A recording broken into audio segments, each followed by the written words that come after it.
Visit the Alexandria Safe Zone, an ally to the Commonwealth where the past and present meet to form a perfect union. Since its peaceful partnering with the larger Commonwealth, Alexandria has become a hub for tourism for those traveling across the eastern United States. Located south of the Civic Republic of Philadelphia and New Babylon Federation, the walled-in community gives its residents a taste of the safe and quiet life as its iconic windmill stands as a monument to progress in the wasteland. Thriving through both modern and medieval technology, the Safe Zone was established to survive in the wake of a cataclysmic event, but it was the residents within that assured it prospered for decades to come through their embrace of the past to help with the present. Take a trip down to Oceanside where the sea is as peaceful as it was in the days preceding Monument Day. Tour the ruins of an era long past that led to the rebirth of law and order in Virginia, and discover the true you during your time away from the hustle and bustle of the city. The future is calling, so visit the Alexandria Safe Zone and rebuild the life you want to live.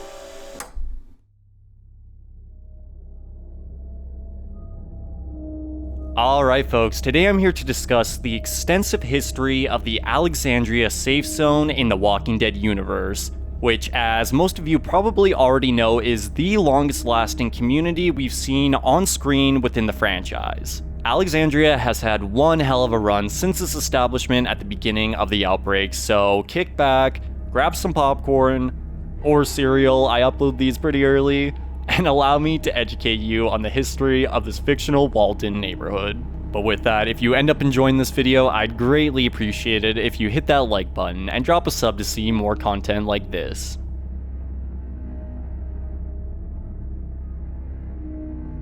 When the dead began to walk around the world on August 27, 2010, the military was quick to set up safe zones in designated areas, places with strategic advantages to aid soldiers on their on-the-ground campaign while protecting what civilians they could in the time given. However, as we've seen extensively across the franchise, most of these safe zones fell to the dead, infighting, defectors, and plunderers, or in the case of those within metropolitan areas, were abandoned come the bombings of Operation Cobalt. But one of these designated bases seemed to be in the perfect Goldilocks zone to ride out the outbreak. That, of course, being Alexandria. Consisting of an upper-class neighborhood equipped with its own functioning sewer line, cistern, and power grid maintained through solar panels, Alexandria was built in the year preceding the outbreak for politicians to ride out a cataclysmic event within the comforts of the old world. And serve that purpose it certainly did, as during the initial outbreak, politicians such as Congresswoman Deanna Monroe along with her family were directed to the neighborhood by the military that were said to be joining them shortly. However, that never happened. Whether this was due to that division falling to the dead or defecting from their orders, the politicians within Alexandria were left to defend themselves. But thankfully, this was a group of highly educated individuals, one of which being Deanna's husband, Reg Monroe, a professor of architecture who noticed a shopping mall under construction nearby. So using the collective strength of those within the neighborhood, Reg was able to direct the construction of a 15-foot tall steel wall around Alexandria using its panels, assuring their protection for years to come. And over the next few months, more and more survivors began showing up at the gates, looking to live a life in peace as those within had done since the beginning. And of course, due to her pre-world status and skill in reading people, Deanna became Alexandria's leader who truly believed in the potential this place held. So establishing supply running teams led by her son Aiden, and survivor recruitment efforts out in the wasteland through ex-politician Aaron and his husband Eric, the residents of Alexandria got to work growing their community. Although, one group brought in, led by a man named Davidson, wouldn't see eye to eye with Deanna's vision for the safe zone.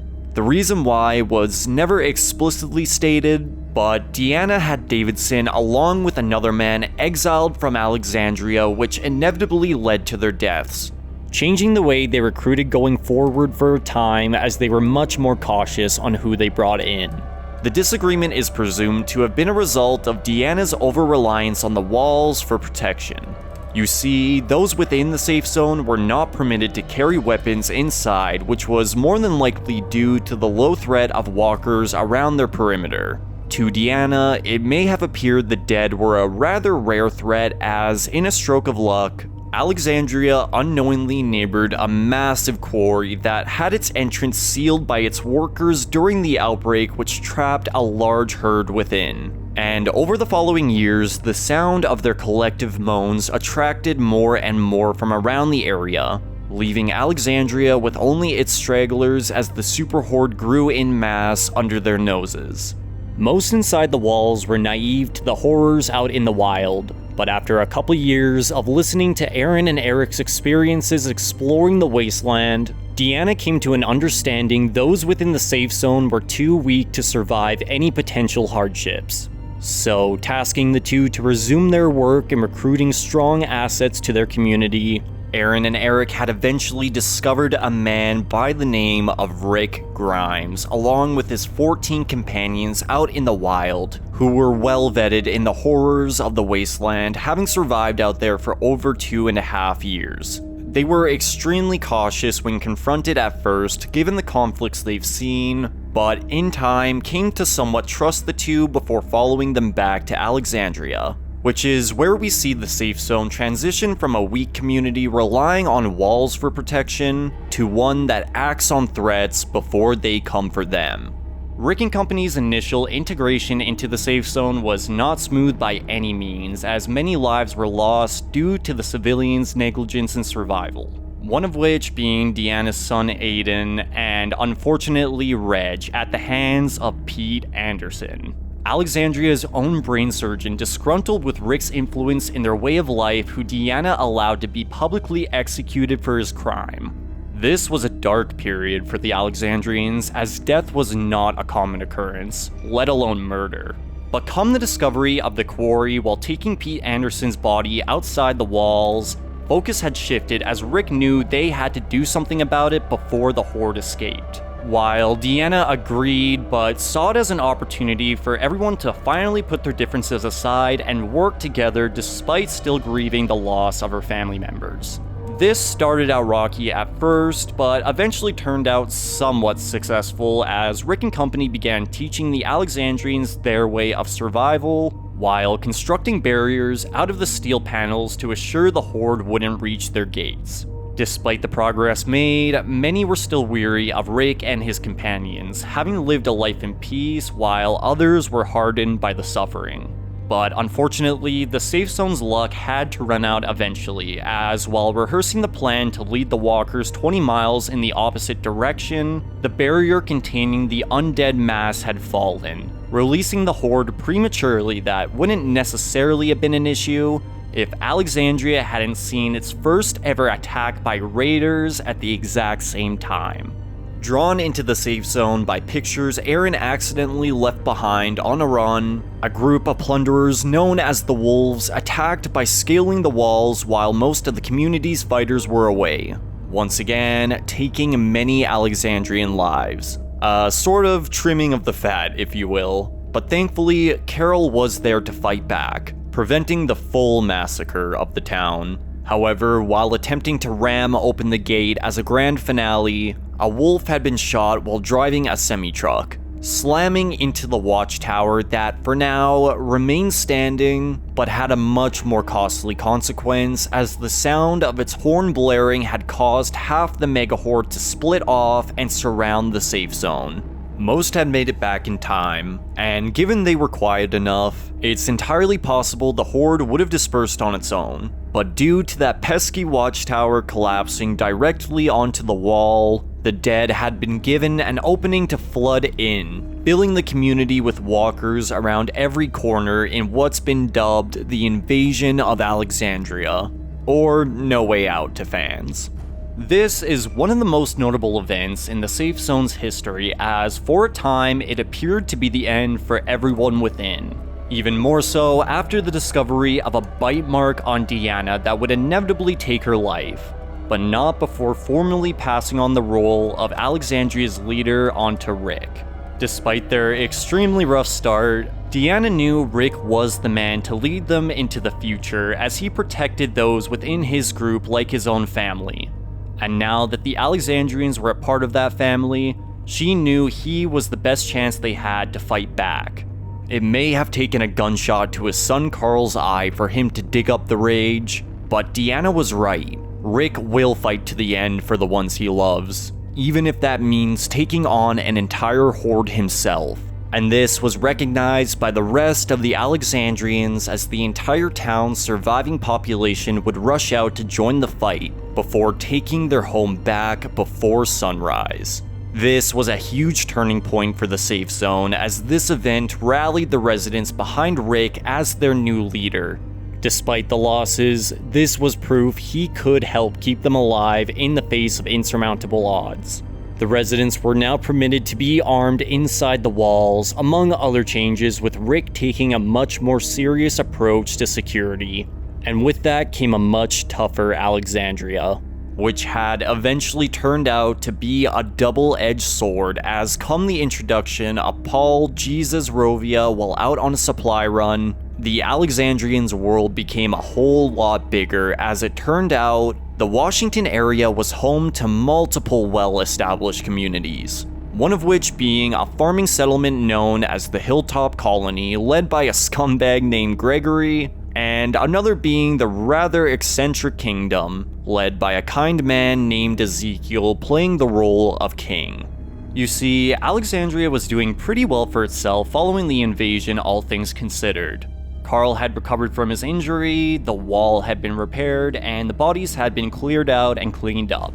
The only exception to their prosperity being their dwindling food supplies, as despite expanding the walls to include farmland and a church, no crops had yet been planted and the entire surrounding area had been completely picked through for supplies. So the prospect of a trade deal between these communities was extremely attractive to Rick. The only catch, the only thing they had to offer the Hilltop was their strength, as Eugene had successfully managed to begin producing their own bullets in a factory nearby Alexandria. Which, of course, brings us to the era of the Saviors. The Hilltop Colony, Kingdom, and other Washington-based communities were the victims of a tyrannical group led by a madman named Negan that ruled these settlements through fear and intimidation. Their MO was to kill a beloved community member in front of everyone before disarming the population, leaving them at the Savior's mercy, as they would now be stuck in a cycle of providing half their supplies to these tyrants monthly in exchange for not being killed.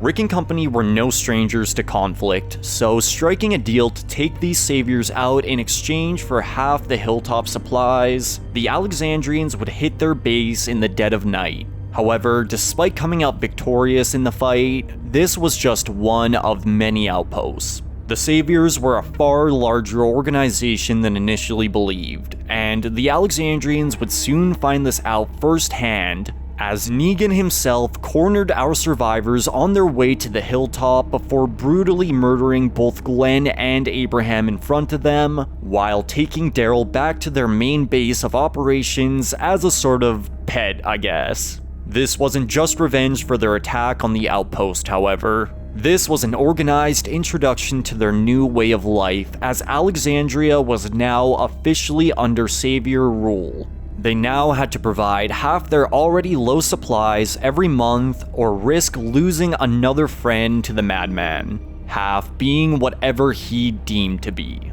And this was received about as well as you'd expect from the rest of the Alexandrians, as many came to blame Rick for getting them into this situation. But Rick blamed himself as well. For a time, he truly believed the only way to live now was to play ball. Although, after the deaths of both Spencer and Olivia and the kidnapping of Eugene for his bullet formula in spite of their cooperation, Rick knew it would only be a matter of time before the Saviors found a reason to kill the rest of them.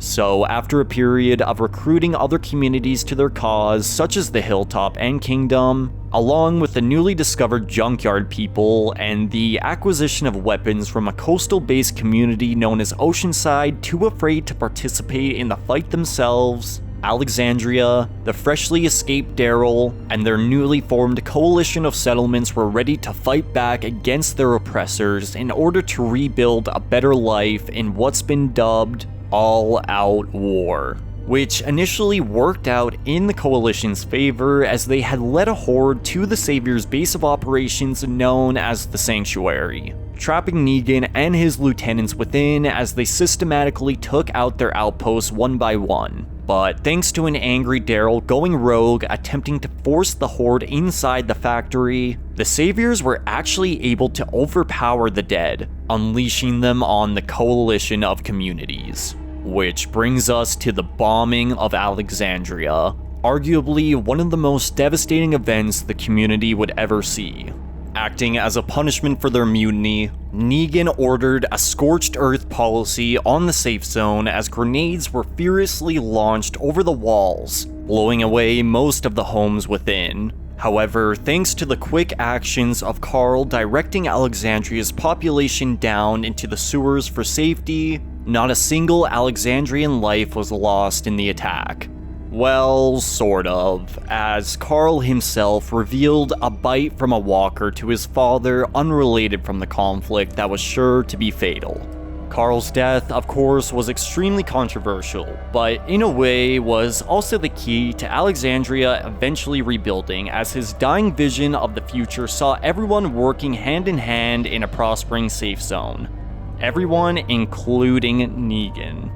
He may have lost his way for a short while during his initial stages of grief, but come the final act of all-out war, Eugene would give our coalition an opening for victory as he had rigged the manufactured bullets to fire back onto the Saviors, leaving those remaining to surrender while Rick took care of Negan. But despite having him beat with a slashed throat, Rick would order he be saved and arrested to serve as a symbol of the return of law, severely damaging his relationship between Daryl and Maggie, who wanted to see him dead at all costs. But in Rick's eyes, a necessary sacrifice in honoring Carl. They were gonna rebuild Alexandria in his vision, and Negan was gonna watch it happen from a cell within the safe zone like the monster in the basement he is. Which brings us to a new beginning within Alexandria. A year and a half had passed since the war, and by this time, you'd barely be able to tell this place was once engulfed in flames. Homes were rebuilt, crops had been planted, and defenses were put in place. The community was thriving more than it ever had before, and despite the damage caused to the power grid, the Alexandrians were able to salvage what they could while developing new ways to generate electricity in cut-off areas. The coalition as a whole was experiencing an unprecedented time of peace, to the point where Michonne was able to establish a joint community charter kept within Alexandria, cementing the restart of society just as Deanna dreamed years ago. However, despite the communities prospering within, the world around was decaying more than ever, leading to a bridge connecting the communities collapsing, which would cause an extra day's travel through Broken World to be added if not repaired. So, using the remaining Saviors as a labor force for them to repay all the resources they've taken, work on reconstruction would begin. But unfortunately, some old wounds just can't be healed with time, as Oceanside had secretly been killing Saviors one by one as revenge for the past, awakening a rage within Daryl and Maggie to act on their impulses. Still betraying his brother, Daryl had lured Rick away from the bridge camp as Maggie attempted to kill Negan within his cell. However, after seeing the miserable condition he was in, she allowed him to live with what he's done. But this stunt caused more harm than she could ever imagine, as after coming to an understanding that Carl's vision of everyone working together just wasn't meant to be, Rick and Daryl would separate in order to calm the conflict with the Saviors back at the camp, while diverting an oncoming horde from running straight for it. Although, little did they know, this would be the last time they'd speak for years to come, as shortly after his departure, Rick would severely injure himself while leading the horde away, causing him to rethink the plan by directing the walkers to the bridge in order to topple them into the river below. But unfortunately, it held, leaving Rick with no choice but to sacrifice himself as he blows himself up along with the dead. However, as we all know, Rick secretly survived this incident and was airlifted away by the CRM where he wouldn't be seen again for nearly a decade. But to Alexandria, their leader and the man who ended the war was dead, leaving those behind to pick up the pieces and carry on without him. Alexandria over the following 6 years would fortunately see very little death among their population. The Saviors as a whole had disbanded, with some of their more cooperative members joining the Safe Zone as residents, a somewhat decent compromise to what Rick was trying to build. But that didn't mean they went through this time without turmoil. Roughly 8 months after Rick's presumed death, an incident occurred where a friend from Michonne's past named Jocelyn, along with her group of children, arrived at the Safe Zone's gates. But what seemed like a happy reunion at the time turned out to be a horror story, as the Alexandrians had woken up to all of their children missing from the Safe Zone. Thankfully, Daryl and Michonne were able to track their children down and take Jocelyn out. But this came with a heavy price, as Michonne was forced to slay Jocelyn's remaining hostile children. This event in Alexandria's history had permanently scarred the community, causing the Safe Zone to pull away from their allies in the coalition and become isolationists in fear of trusting others, which was practically the opposite of what Carl envisioned. In the roughly 5 years since, Alexandria had given up its system of having a single leader and instead replaced it with a council, with Gabriel at its lead and Michonne at its head of defense. Here we see yet another expansion, along with the construction of the now iconic windmill towering over the settlement, acting as a representation of progress with help from the past, as the Safe Zone now represented a union of both modern and medieval technology. This time without conflict was long-lived, although it was only a matter of time before a new threat poked its head out, this time taking the form of the Whisperers, an animalistic group led by a deranged woman named Alpha and her second, Beta, who used the dead skin as camouflage while moving among them and controlling them to survive. Despite pulling away from the larger coalition, Alexandria was brought into the conflict during the Intercommunal Reunification Fair, an attempt by the kingdom to bring them all back together again after all these years through celebration turned a horrific massacre that affected them all. 10 residents of the coalition were beheaded without mercy by the Whisperers as they snuck into the fair and kidnapped them, all over a dispute with Alpha's daughter Lydia attempting to defect from their sadistic way of life. And with that began a cold war that Alexandria couldn't avoid, as their new enemy held a mega horde numbering in the tens of thousands at their command that could destroy everything they've built if they didn't follow their rules. A threat that was taken extremely seriously. In the months following the massacre, the Whisperers had played the long game by sending in a spy named Dante within the Safe Zone's walls to sabotage their way of life. What started out as annoying instances of graffiti intended to invoke rage within the residents turned to straight-up murders, countless waves of walkers day in and day out intended to exhaust their fighters, and the tampering of water filtration systems making most of the residents sick. Hilltop saw a few instances of sabotage, but for the most part, it seemed like Alexandria was their main target due to their housing of Lydia. Alpha had let her daughter go with the coalition, but now she was gonna make her beg to come back after relentlessly tormenting her new friends. However, there was only so much the coalition could take before they were brought to war once again. Although this was going to be a very different conflict, as their enemy didn't want anything they had. They wanted their unnatural way of life destroyed. In the months since the fair, the kingdom had fallen due to a failure in infrastructure. So despite the Hilltop housing an entire other community's population, they were no match for the savagery of the Whisperers, as the community was burnt to the ground and overwhelmed by their mega horde in a single strike. Shortly after the attack, Negan had successfully managed to behead Alpha after infiltrating the Whisperers at the request of Carol, who freed him from his cell within the safe zone in an act of revenge for her son's death in the massacre. But that didn't mean the conflict was over, as in her place was Beta, an absolute beast of a man right in the middle of losing his mind, who was sure to hit them with everything they had without care. The Alexandrians knew fighting back would only end with the same fate as the hilltop, so leaving everything as is, including the gate wide open, the rest of the coalition would converge at a nearby abandoned hospital as Beta and his horde entered the safe zone. For the second time in history, Alexandria was flooded with the dead, although this time the horde was far more dense, and there were Whisperers moving within, causing as much damage as possible. I mean, they seriously trashed this place. Fires were started, wall panels were toppled, windows were broken, and solar panels destroyed. Practically nothing was left over, as the Whisperers were sure to destroy their entire food supply, and that's just what you see on the surface. I'm sure they did some really annoying petty shit too, like cut wires and clog pipes.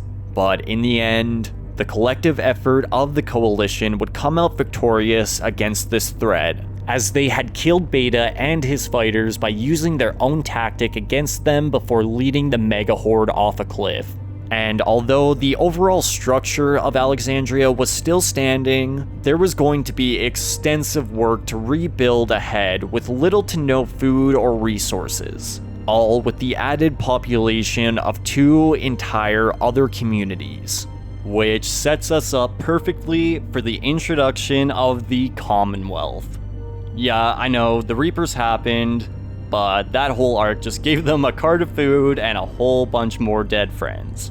Following the burning of the hilltop, a small group led by Eugene took off in the hopes of meeting up with a large community he had been in contact with in order to get help with their situation. And that they did, as it turned out, this community wasn't really a community at all. It was an entire city with a population of over 50,000 thriving in Ohio. The Commonwealth had been established since the beginning of the outbreak and was extremely organized in comparison to anything we had seen before.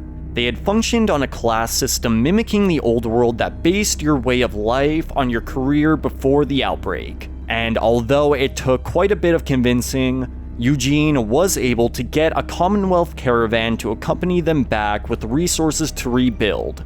Leading the convoy was a man named Lance Hornsby, a high-ranking official of the Commonwealth with a plan to expand their influence and create a safe eastern United States. However, Lance was a very corrupt man, only really desiring power. And although there seemed to be an initial peaceful integration of the Commonwealth into the Alexandrians' lives, it was only a matter of time before Lance's ambitions turned to hostility towards the communities, as Maggie refused to allow the Commonwealth to help with Hilltop's reconstruction, causing Lance to order the annexation of the communities by force, as most of the Alexandrians, and by extension larger coalition members, were taken into Commonwealth custody and sentenced to work in labor camps for constructing railways between communities. And in one of the most disrespectful eras in the Safe Zone's history, Alexandria was renamed Commonwealth Outpost 22,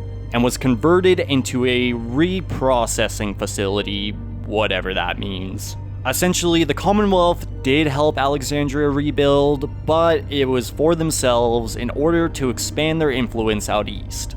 And come Lance Hornsby's premature death, this operation wouldn't even cease either, as our survivors' actions within the Commonwealth turned Governor Pamela Milton against them.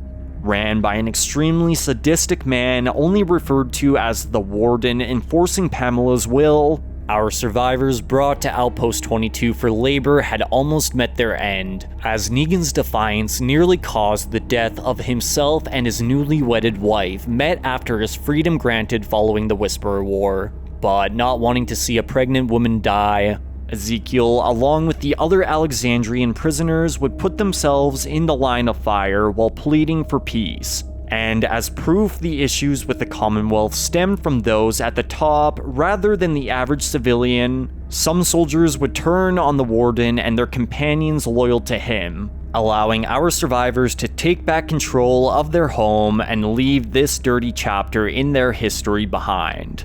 What followed was a complete revolution of the Commonwealth led by our survivors as Pamela Milton along with the other corrupt politicians were overthrown and replaced with the democratically elected Governor Ezekiel and Lieutenant Governor Michael Mercer. And with that, the Alexandria Safe Zone would truly enter a long-lasting era of peace and prosperity under the Commonwealth's protection as an independent ally, with the community being restored to its former glory, if not something even better, as the windmill had been painted a bright, vibrant color to symbolize Alexandria's ability to adapt to whatever the apocalypse throws at it.